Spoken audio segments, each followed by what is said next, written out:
Good afternoon, good evening, everybody. Hopefully, you know who I am. My name is Amanda Ryba. I'm the founder of the Illuminate Your Wealth community.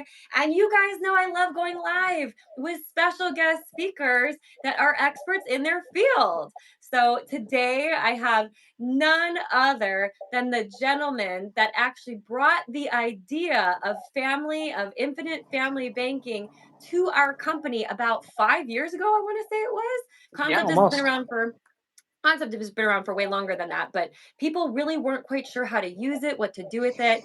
And this gentleman brought that concept to our team, and everybody has been running with it ever since. So you can actually thank him for all the buzz on social media. Not only has he done this for our team, he's been in our industry for over a decade, has quite an extensive background in the financial services industry. And he's going to share with us today a little bit about why he's so passionate about infinite and family banking, how he discovered it, and how we do it. So if you guys want to learn all this stuff, you got to hear from my good buddy, Mr. Austin Harwood. He is phenomenal at this topic. He knows how to teach it. He's living it. He's breathing it with himself and his family. So Austin, please say hello to everybody today and share with them a little bit about you and about your journey. All right. Hello to everybody today. Did I do that right? Okay, perfect. Well, hi guys. Austin Harwood here. Amanda, thanks for having me on. Appreciate our friendship and business relationship over many, many years, dating all the way back to a few offices ago when we used to do that and the world Yeah. wasn't virtual. But yeah, just excited to be here and helping you out with this and getting this information out to everyone, which is honestly what I'm pretty passionate about right now. But truth be told, I was never really supposed to be in this industry. My dad was always in tech, and I figured, follow tech, follow the money. And so, honestly, that's what I did. I was in IT sales, I was in management over there, and making pretty good money during my 20s and 30s, a couple hundred grand, and You look felt like you're pretty. 30 right now. You're not Oh, 30? God bless you. Oh, God bless you. No, no, I think I'm gonna be 44 this summer. Oh my gosh. But no, honestly, just was super excited, to talk to my CPA one day, and she mentioned the number one way to leverage the tax code in your favor is to run a business. And so I was getting creamed in taxes. We were paying about 47%. So any, high income earner W-2 type people out there, you may know what I'm talking about. And yeah, it was pretty crazy. So she said, "Hey, who gets more write-offs, you or the company?" I said, "The company." She said, "How'd you like to be the company?" I said, "That sounds great." So ultimately, she just encouraged me to kind of get into business for myself and put me in contact with a mutual friend of hers. And this guy had been already running an agency in the financial industry for about a decade. And ended up becoming my mentor, and so had been studying under him and kind of his right hand guy, and just helping him with a lot of things in the business, and just kind of go through licensing and all my ramp up and everything and transition from computers to money. So I figured, you know what? Money makes the world go round. I probably should learn about it for my personal reasons. But then I just kind of became very passionate about it. And now I just love teaching other people, bringing financial literacy to the marketplace. And obviously, I've seen what it's done for my own family, not just my immediate family, me, my spouse, and kids, but even my extended family and things like that too. So super excited to get into it today and give you guys some tangible stuff. I love it. Well, we're very excited to have you.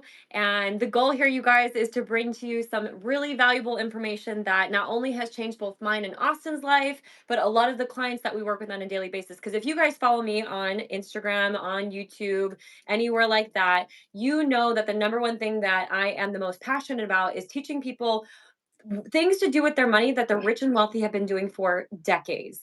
And the whole strategy of infinite family banking, you can correct me if I'm wrong, Austin, dates back to what, like 1980, somewhere kind of around there? Yeah, I mean, well, way before that, depending who we're talking about. If we're talking about the Rockefellers, who were the first family to really implement that in the United States, we're going way back to the early 1900s. So a lot of people, they've been leveraging these plans, certain tax codes. The way this is done, it's kind of modified over the years, but for about 100 years now. But I feel like it's really kind of gotten mainstream almost during like COVID and the pandemic, as far as social media. A lot of people talk about it, but they don't always educate correctly around it or how to do it.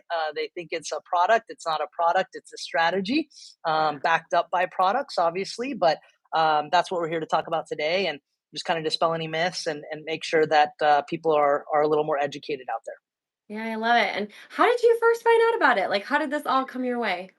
Yeah, that's a kind of a crazy story. So, me and my family were taking a trip to Hawaii, and my mom had read this book, and then she had told my dad to read this book, and then we were out in Hawaii, and I remember, my dad asked me like, "Hey, I want to take a walk on the beach and talk to you about something." And even though I'm like a 40-plus-year-old man, I don't know. Anytime your dad says I need to talk to you about something, you almost feel like you're in trouble, right? Can anyone else relate to me? So I go, okay, Dad, let's go for this walk and talk, right? And I remember he picked up a stick and he starts drawing in the sand, and then all of a sudden, flashbacks was, oh my God, the last time my dad picked up a stick and drew in the sand, he was teaching me about the birds and the bees, and I was there with my wife and my kids already. I was like, Dad, I think I figured that part out. But ultimately, what he was talking about was that they have actually done a great job. Him and my mom have done a great job of kind of building up this tower, I guess you could call it, right? Like this one, tower of the family. And obviously, they're in their 60s and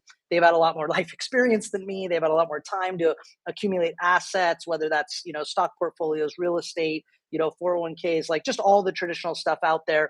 But honestly, like we were cash flowing more than my folks, so just being in the financial industry, if you're in the money business, you're probably going to make some money. And so we kind of were in that position. So they had the assets, we had the cash flow, and my dad was kind of talking about, hey, how do we like bridge these two towers?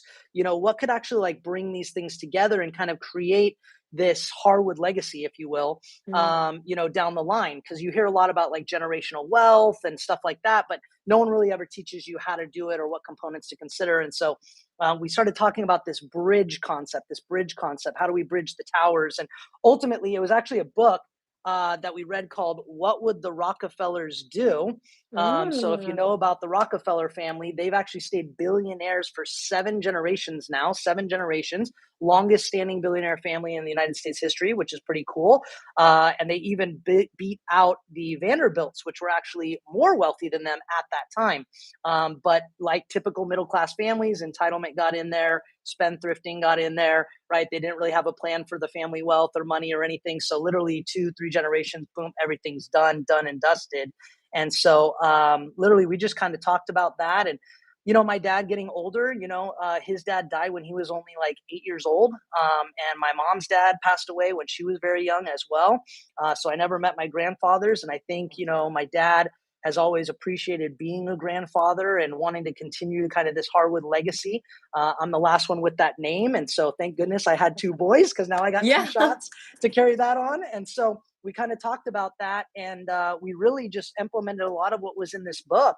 And so there's a couple products we're going to talk about here today and how to do it, but ultimately getting yourself in a position where you can build and accumulate wealth, do it in a tax efficient manner, and almost use it like a waterfall method down the line from generation to generation to generation. So starting with my parents, and then me and my spouse, and then even like my nephew, my kids, right, so on and so forth. My grandkids are, who have yet to meet, obviously, but hopefully one day. So it'd be pretty cool. I love it. Well, I'm actually curious, like, how does this stuff actually work, right? Like, so obviously we all know about the whole infinite and family banking strategy. I talk a lot about it on my page. What is the best way to actually get started doing that? Like, how would you recommend somebody get started? Okay, so I mean, at its core, you're leveraging insurance products, because obviously insurance companies are required, right, to have a bunch of money in reserves, and they're long-standing, and they're some of the most financially conservative and strong firms in the United States, as compared to other financial institutions. So you really want something that's going to be able to be there long term, multi generationally, hundreds of years, right, multiple hundreds of years, et cetera. And you're leveraging these insurance products to be able to put money in, grow your money tax free, access that money tax free, and then pass on that money tax free. So I call it kind of your triple threat in taxes, right? And so what Mm. we're typically leveraging, believe it or not, is life insurance. But it's not any old life insurance. Some people think like, oh, term life insurance. Well, it has to have a permanent component, or what we call a cash value component. And there's different types out there. There's like whole life, universal life, variable universal life, index universal life. There's all these kinds out there. We've been leveraging index universal life. It's kind of like the iPhone 15 version of what's out there today. So you can get that upside potential of the market, no downside risk. you're able to grow all this money tax free. You're able to loan it back to yourself, right? You're able to leverage the money to kind of use that dollar twice or three times, right? Depending on what you're doing with your investments. And ultimately, everyone in the family would basically become covered with one of these programs, one of these policies, if you will, and be funding it. Now, we personally have had multiple meetings, multiple family meetings where we've talked about what would we want the money for? What would Mm, us as a family bank, if you will, what would us as a family bank approve? This legacy money to be used for? Would it be businesses, like our generation starting businesses? Would it be real estate ventures? Would it be education? What is it? Or what would we not allow it to be for? Like, mm. hey, someone comes along, a grandkid, a great grandkid, they want a Ferrari just cuz. Like, yeah, probably not. You're not going to get into the family bank for that. You can go get that on your own. You know what I mean? So literally over multiple months and years, we've kind of finessed this and finalized this, where we've had all these meetings about it. Everything's documented now. One of the things not super exciting to talk about, but what happens when someone passes away? What's going to happen to that money? Because ultimately, with life insurance, there's a massive tax free benefit that gets paid out at the end. And ultimately, you want that to go back into the family bank and kind of keep this self sustaining, kind of like I talked about, a waterfall method where it's falling from generation to generation to generation, getting larger and larger as we progress. Mhm. But what if one of my kids passed away first, like before my parents? I don't want to think about that, but it could happen. I mean, tomorrow's not promised for anyone, right? Lord willing, that wouldn't happen. They have a long, healthy life in front of them. But if Yeah. that did happen, what would we have happen to the money? So all of that is documented. Most people, they can start one of these on themselves, which is great, which is a great start. But really, to kind of build this generational wealth and do the family bank strategy, you need multiple generations involved. And Yeah. so there's always got to be kind of this patriarch or matriarch. In my case, it's my parents that are kind of spearheading, and then we have me and my spouse, and then we have my kids and my nephew, and so on and so forth. And so right now we're working with three generations, but we hope to be like the Rockefellers and get up to seven and beyond. I But love that's it. essentially how you would start it out, and then it would cascade down the line. So this brings me to another question. So would you agree that you don't necessarily have to be rich and wealthy to start to build a family that could eventually one day become one of the wealthiest families in America? Yeah, one of my mentors always said, if you didn't come from a rich family needs to come from you. Okay, Exactly, so right? so honestly, like, hey, I would not what we would consider rich and wealthy. I wouldn't consider my family rich and wealthy. Like, we're probably middle class or maybe upper middle class now or something like that. But definitely did not come from that. I do not come from wealth. I do not come from a bunch of business owners in my family or something like this where everyone just knew a ton about money. Like, I kind of feel like I'm the guy, and my parents did a great job in kind of setting the stage and, making sure like I had an opportunity to go to college. I was like the first one out of 62 people in my family to go to college. So Wow. just different opportunities that were important to my parents that have kind of set up this generational wealth. And I don't mean just money, but even like knowledge, attitude, skills, habits. Doug Andrews kind of talks about that cash method right there too. So being able to transfer all of that, yeah, definitely do not need to be wealthy to start this. You do need to have money to contribute because it's got to start with something, right? Money doesn't just fall from the sky. But Mhm. ultimately, you can build this up over time. If you have lump sums, it's great to start with that already because most people's lump sums of money are just sitting in a traditional checking or savings account, which is earning them zero point zero 0.00 nothing. You know what I mean? Yeah. So, really kind of getting that money to put to work and then leveraging that money the same way, frankly, the bank is leveraging your money with you, right? They're taking it Mhm. in, they're lending it back out, student loans, mortgages, auto loans, business loans, personal loans, credit cards, all that good stuff. And they're making money hand over fist. Why not you? Why not you, right? And if it's good enough for the banks, it's good enough for you, right? That's the goal. That's the goal. Yes. So I think that's something important that you guys all need to understand. And I've heard this on other content that I've produced around this before that, oh, that's great for the families that are rich and wealthy. Like, let them continue to build wealth. But the reality is this can start with people with as little as like a couple $100 a month. You can get it started. It's not going to be a family bank or an infinite bank right then and there, but it's going to become the makings of that. So that being said, Austin, we deal with a wide range of clientele. Some people that are younger in their 20s and 30s, some people that are a little bit more seasoned in life, a little bit Mhm. more wisdom to them. They're in their 50s, maybe in their 60s. Do you have like an example that you can show us of like what the makings of a family bank might be? Okay, sure. So let me start with someone younger, and then I'll kind of show you someone older, kind of how Let's we've do it. we've set it up in our family. And let me just actually turn this around here so you guys can see this. But a lot of people are saving into retirement plans, workplace plans, things like that. So they're going to be capped on doing that, maybe 23 grand. And I was always maxing something out like that. So I'm just going to use kind of a typical example. We'll call it 20 grand for the year here. Someone that was just like me, 10 years ago. So when we look Perfect. at this, we got someone here, they're about 30 years old. They're putting in about 20 grand a year into that. Okay. So we have that going down. Let's say they're going ahead and using this for long term. Maybe they're saving for retirement, something like that. So they're going to have an account value that's actually growing right here. So you kind of see this growing. So this is what I call your money making money column. Mm-hmm. and this Like I it. call and this I call what you can touch column, right? So Got this is it. essentially your family bank column right here, right? So if you ever have any of these type of programs, right, this is the kind of verbiage you're looking for right here. That's usually your loanable value, and then you can go ahead and use that. So obviously, as we go down the line here, there's more and more money to be leveraged. So think about this, right?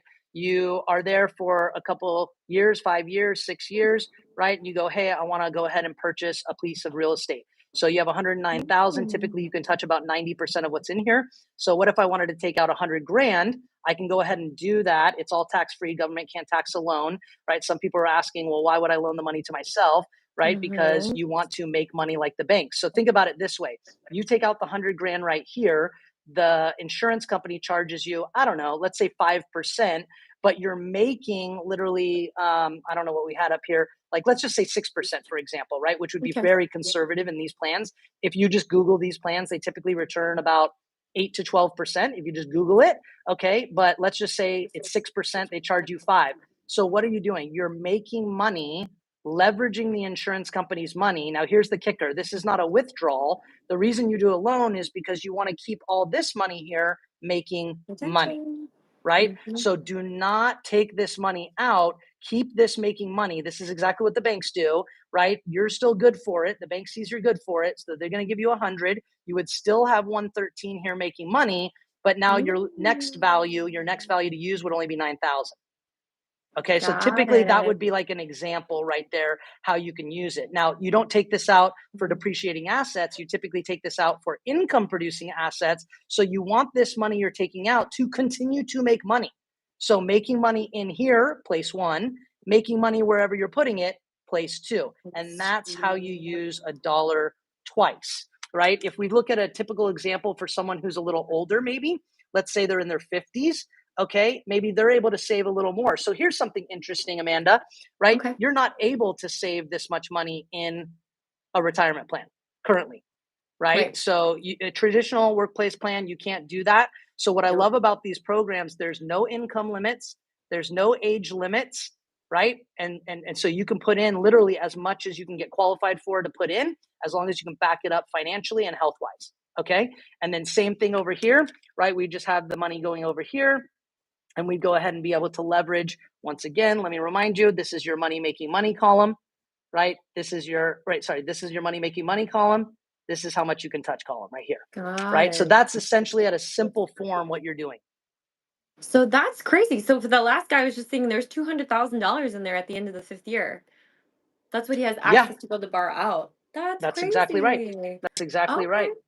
So Yep. then So the key being that they're not borrowing this out for like everyday expenses, for like, for example, to pay a car payment or to buy groceries. Like it's not for that. This is more so to like you said, use towards income producing assets and things like that. yeah, so think about it this way, right? We all have a checking and savings account that we're all familiar with, right? And your checking is for like your everyday revolving type of money, right? But what's your Mhm. savings for?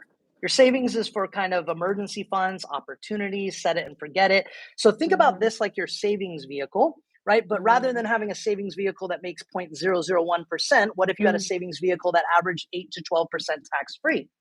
Would Yeah. that be better, right? Probably. And imagine a savings account that when you took the money out, the money was still in there making money, right? Exactly. So it's just these simple concepts, but a lot of this is not taught, right, in school. A lot of this is not definitely not taught at our workplace, right, or things like that. I mean, I was a business major in college. I didn't learn any of this stuff, right? So Oh, unless you maybe come from a rich family or something, you got to seek this out on your own. And that's why, books are so important, things like that. There's another great one here called The Family Bank Strategy that I definitely recommend if you want to learn kind of some of more of the particulars on how to do it, or obviously, getting in contact with people like us as well. yeah, and I was gonna say, so all the content that he's giving you guys that you can do some research on your own, which if you are looking into this strategy, we highly, highly recommend you do your own research outside of what you're learning on YouTube, outside of what you're learning on any other social media platform. Like verify the information that you're learning, go out there and do your own research. That's two phenomenal books. And they always say, if you want to keep a secret, put it in a book, right? Which is probably why you maybe have not heard of this before. So I get that all the time. I've never heard of it. It can't be true. That's a scam. Well, just because you don't read, not my problem, right? So you want to stay ignorant about it, that's up to you. Just maybe pick up a book. They're not even thick. First one's Yep, like that thick. They're not even thick. yep, yep. And there's just so much content out there about this today. I mean, these strategies have been around, like he said, for hundreds of years. I would say with probably more heavily talked about over the last 20 to 30, well, probably 20 to 30 years, really, since the market's been kind of all over the place. People have been really heavily investing inside of insurance plans Yeah, and stuff like that. yeah, for sure. So, and just the simple fact that you guys can leverage that money in two places at one time. You can't do that in your 401k. You cannot do that in your IRA. You can't do that in your, well, you might be able to do that in your brokerage account if you get marginal loans. That's your only other opportunity. That's Opportunity. right. But other That's than right. that, this is one of the spots where you can do it. And I'm curious, where does a trust fit into all of this? Yeah. So, well, obviously, I'm no attorney. I'll just preface that, but there's a couple things you can do. So, obviously, there's revocable and then there's irrevocable trust. So, on the Rockefeller side, they actually set up an irrevocable trust, meaning like once you fund it, once the grantor funds it, you don't really change it. Okay. So, a Awesome. revocable, like you can move in, move out, right? Kind of think it like just like an account that you're putting things in and you're taking things out, right? So that's what most people have, a revocable. But an irrevocable, what you can do is actually the trust can be the owner and the beneficiary as you get these going. And then now it stays completely out of people's estate tax calculations. Huge, right? Because estate Mhm. taxes are actually lowering down starting in 2026. Look it up, right? So that is going to sunset and then we're going to be back down at much lower. And maybe for the average ordinary person, that's not going to affect them. But wouldn't you hope to have about $4 or $5 million saved up in your lifetime? I would hope. I mean, you probably need at least that to retire these days, right? Between real estate I and think savings so. and all these different plans. So you can use an irrevocable trust to actually get this going, fund it, right? There needs to be someone that's funding it. So, like I said, patriarch, matriarch, someone starting this thing called the grantor, right? And then the trust, and this is what the Rockefellers do, the trust then purchases these programs on everyone with that person's last name. So like every time a Rockefeller is born, they Mm. purchase the trust purchases a new plan on that name, and they are also required to be the beneficiary. So now the trustees, right, can actually say what happens with the family bank. Do you have a business plan that you're bringing to us for getting this money out of the family bank? What's your repayment schedule, right? What's your business case? Like you need to Mhm. provide these things. And they can say no, right? They can say yes or they can say no because it's not like it's just your money in your account. And then ultimately, whenever that person passes away, all the insurance goes back into the trust because the trust is the beneficiary. And hence, that's how you keep all the money together. So, one of the big things that the Rockefellers did right is they did not divide the money. Most middle class people, right? I make the money, I have two kids, I split the money evenly. They have kids, they split the money evenly. So this piece of the Mhm. pie gets smaller and smaller and smaller. No wonder, right? Every time most people in middle class hit the reset button every generation. That's why most people are not getting ahead. Keep the money together to actually build wealth and get ahead. I love it. You guys, these are big golden nuggets. I hope you're taking notes. I probably should have told you guys to grab a notebook, pen, and paper before we got started. But the good news is this is on YouTube, which means you're going to be able to come back to this channel and watch it later once it's all saved and downloaded and all that good stuff and on my page. But Austin, I want to be respectful of your time. I know that you got a family over there, and I want to say thank you so much for joining us For today sure. and sharing this concept with our viewers because I know that people get little dustings of this content of this concept in different little 30-second 1 minute long social media videos, but to actually sit down, hash it out, And it's not just talking illustrations and product, like it's actually talking the whole conceptual strategy that goes behind building a family bank. It's more than any basic policy or product that you would set up, right? There's so much more that goes into it. I love the fact that we're able to dive into quite a bit of that today. And I really encourage you guys to come back, check this video out again. And you might have questions for Austin. Austin, if they have questions for you, what is the best way for them to connect with you directly? Well, you could find me. Easiest thing is probably on Instagram at FinProCEO, and you can just click the link in my bio. That'll take you to my link tree. You can get additional resources there if you want to watch some more webinars, if you want to watch some more videos, if you want to educate yourself, if you want to book a time with me, if you want to connect. I'd be happy to meet you over there.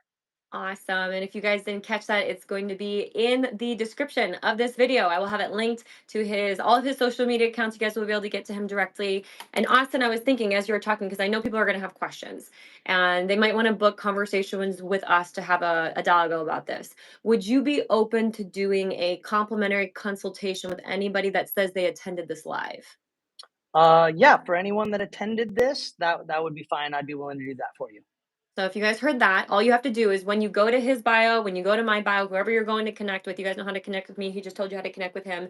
Just let us know and say, hey, Amanda Austin, I was on the live that you did on whatever day today is, Thursday, and I want to talk about the whole infinite banking strategy and see how I can do that for my family. Let us Perfect. know, because the good thing is we won't repeat everything that we just shared with you here. And if there is any additional questions, like we're here to answer that, and of course, all complimentary. So do us Yep. a favor, share this with anyone else that you can think of that can benefit from this concept. I talk to people all the time that I get connected to through social media that are dying for information on this. They're hearing the bits and pieces, but they haven't put together the entire puzzle. I just met with a Right. couple earlier today that are business owners that are in that exact situation. They were asking me, can the insurance policies be owned by the trust? And how does this work? And people want to know about it. They just don't know where to go to get it. And like I said, I only bring to you guys trusted sources, trusted experts in the field. Austin has been doing this for over a decade, and he's the one that originally brought the whole concept of infinite and family banking to our industry, to our team about 5 years ago. And it's everybody that I work with that's all on social media that's educating about it. So we want to say thank you You're for welcome. teaching us how to do this and how to educate other people on it, because it's a hidden gem that I feel like needs to be talked about more than it actually is. And it all starts with you Agreed. guys. So you just got to get started with something. Just something gets it started. So we recommend that you connect if you do want to learn more about this, connect with a licensed life and health insurance agent where you live. If you guys are in the United States, Austin and I are in the United States, you're welcome to connect with us. Link in both of our bios will take you there. And yeah, if you guys have any questions or want to see Austin again back on the channel, just drop comments below on the video, and I might be able to reel him in and see if he can bring us some more valuable information. As you can tell, he's got great energy, and just super grateful to work with some of the best people. We're all partnered in GFI together, so I love it, and we look forward to seeing you guys again soon. Thank you again, Austin, for your time. All right. You're welcome. Take care, guys. God Bye, bless. everybody.